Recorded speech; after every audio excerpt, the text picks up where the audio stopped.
On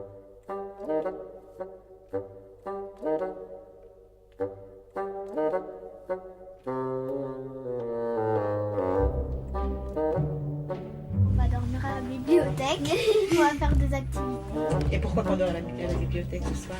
Parce que C'est la nuit quoi? Qu'est-ce qu'on fait? la nuit de Andersen. Et qui c'est Andersen? Je sais pas. Oh, comment on sait pas?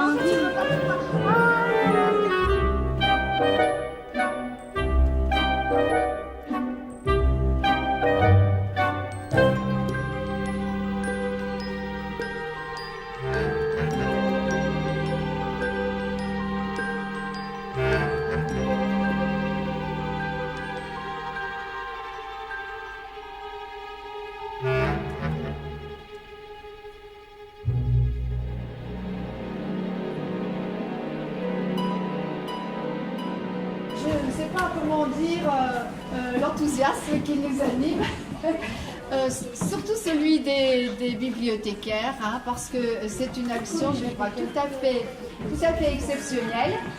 Moi, je suis d'autant plus ravi que ça se passe à Monceau-les-Mines, ville dans laquelle je suis également maire adjoint à l'éducation. Je remercie la ville de Monceau parce que ça a été un partenariat qui a été mené de bout en bout de manière assez incroyable. C'était une soirée complexe. C'est leur travail, mais il faut le dire, il faut le dire. Et nous espérons coucher les enfants entre minuit et 1h du matin.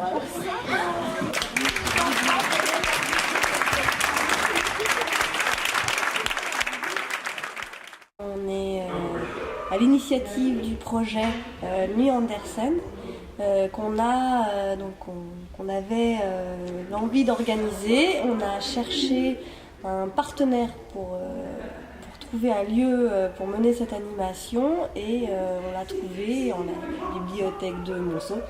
Une équipe très dynamique qui a tout de suite été partie prenante du projet. Cet événement qu'on organise aujourd'hui à Monceau, c'est un événement qui fait partie de la saison culturelle de la bibliothèque de Saône-et-Loire. Alors tout le monde est là, on peut y aller. Ça c'est normal. C'est la mairie et le conseil départemental. Allez les enfants, allez, attention, La tradition veut qu'un arbre soit planté par la structure qui organise pour la première fois la Nuit Andersen. Donc c'est ce qu'on a proposé aux enfants.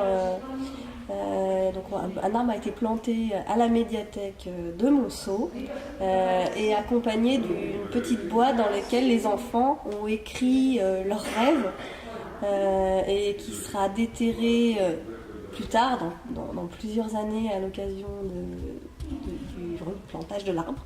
Et donc les enfants pourront retrouver plusieurs années après leurs rêves.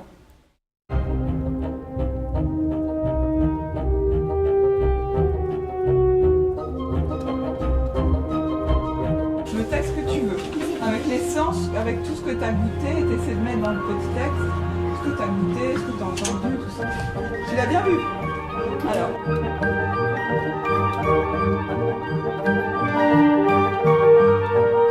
Mais j'avais pas compris qu'ils écrivaient là en fait.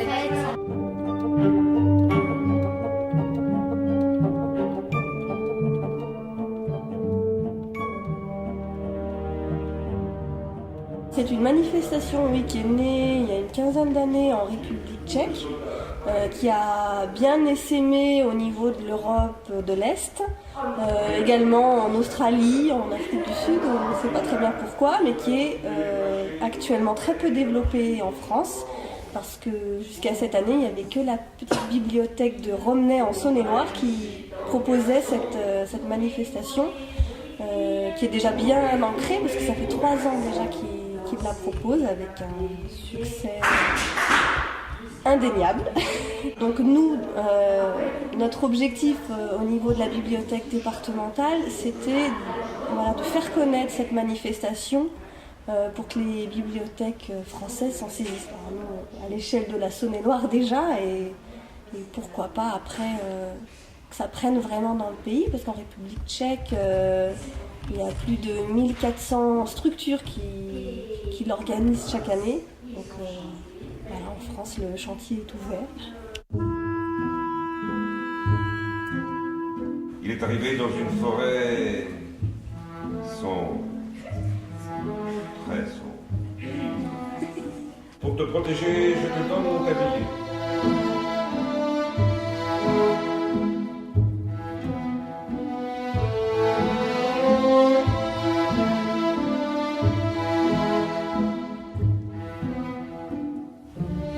Parce que voyager, c'est vivre.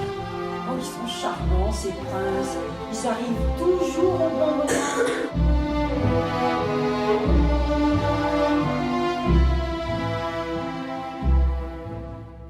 La nuit Andersen, elle s'appelle la nuit Andersen, mais c'est vraiment une nuit dédiée aux contes en général, pas uniquement les contes d'Andersen, hein, c'est beaucoup plus large que ça. Le programme, il a été co-construit entre l'équipe de Monceau et nous, l'équipe à la bibliothèque de Saône-et-Loire.